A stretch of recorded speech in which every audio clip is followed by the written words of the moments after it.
Hello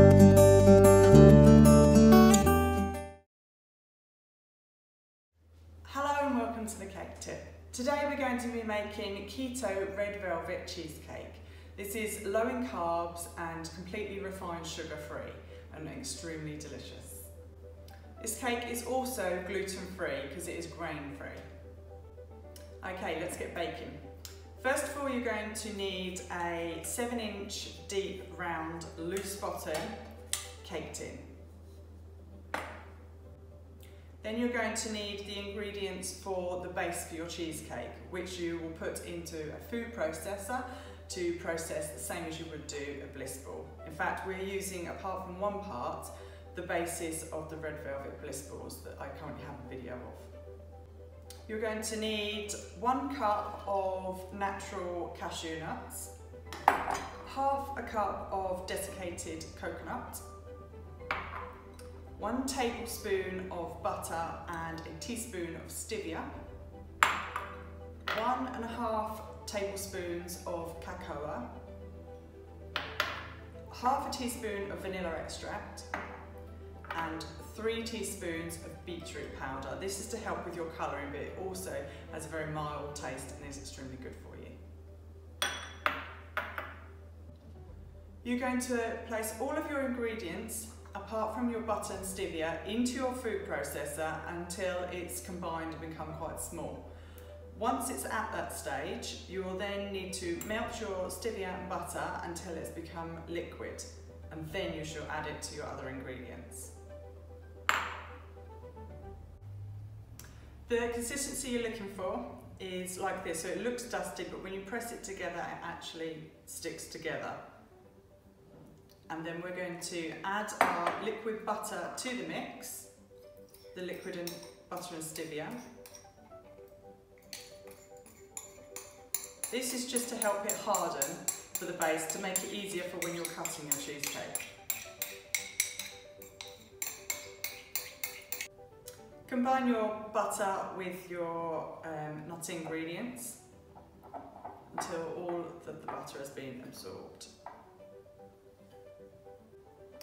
Once it's all sticking together, lovely, we're going to place it into our tin to create our base.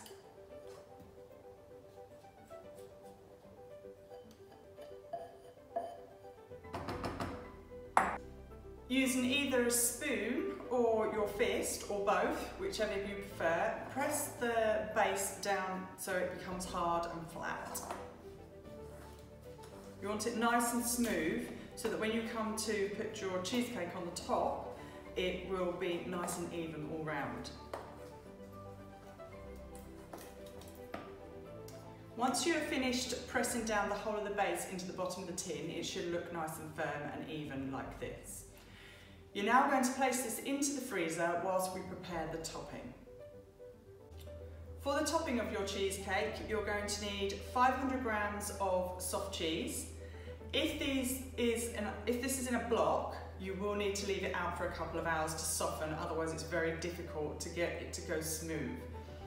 You also will need 10 grams of sugar-free dark chocolate, 150 ml of double or thickened cream, a tablespoon of buttermilk, 1 tablespoon of beetroot powder, and 1 tablespoon of stevia. You can also use any other natural sweetener, just not refined sugars. And 2 teaspoons of vanilla extract. We're now going to place the soft cheese into a freestanding or handheld whisker. This needs to be done on its own until this is nice and smooth before we add any other ingredients, otherwise it ends up very lumpy. We're going to start our mixer on a slow speed to begin with so that we can break the cheese up. Once it's broken up a little bit, you can increase the speed so we can begin to make it nice and smooth.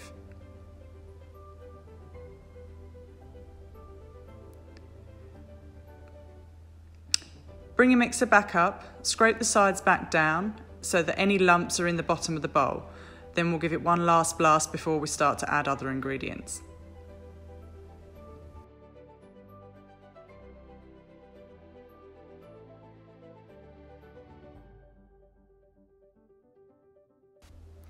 First, we're going to add our vanilla extract and our stevia at the same time.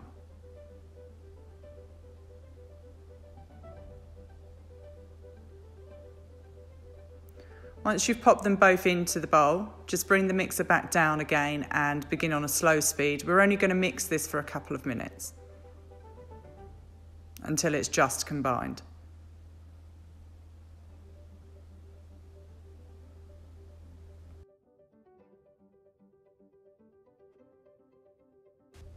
Bring your mixer back up, scrape your sides down, including your whisk because it can get quite clogged. Then we should be on to adding our melted dark chocolate, sugar-free dark chocolate. You need to add this whilst your mixer is actually going on a slow speed.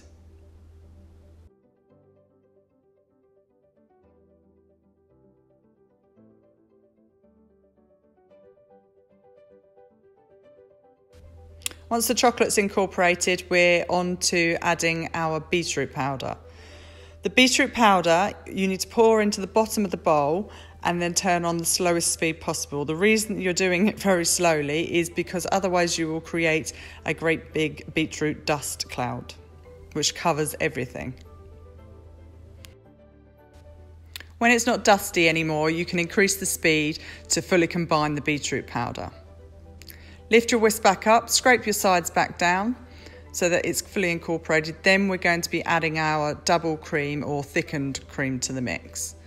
You'll only need to do this on a slow setting and just incorporate it because we don't want to split the mix. So the least amount of beating to begin with.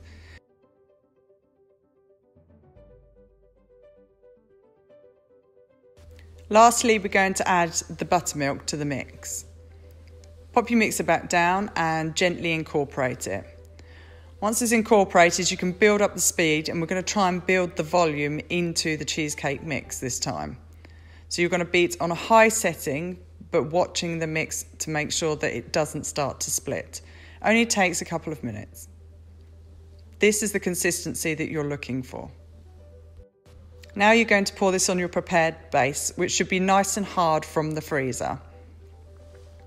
You're not going to be using all of your cheesecake mix straight into the bowl. You want to be putting about 3/4 of the mix into the bowl, reserving roughly 3 tablespoons for piping.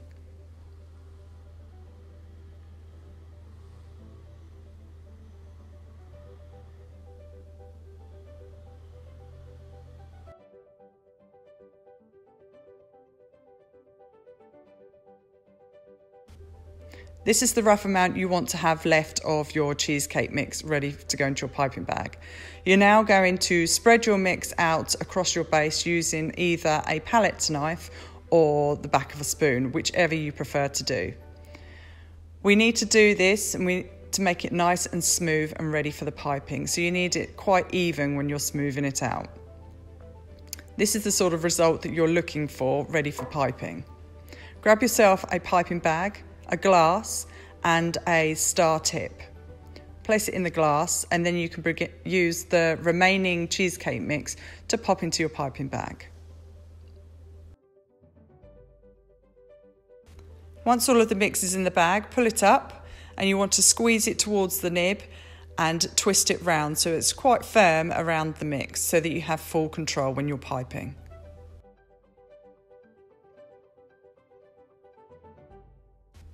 Hold your piping bag directly up straight and you're going to pipe 7 stars.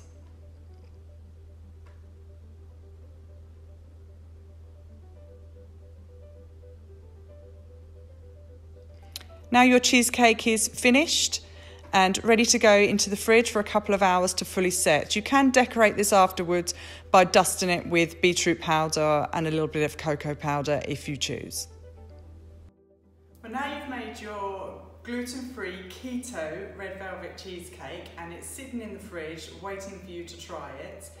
You can now go over to some of the other videos that also are grain-free, keto, dairy-free, vegan, plus other dietary requirements. I hope you've enjoyed this video and I hope you're going to enjoy your red velvet cheesecake and maybe even share it with your friends.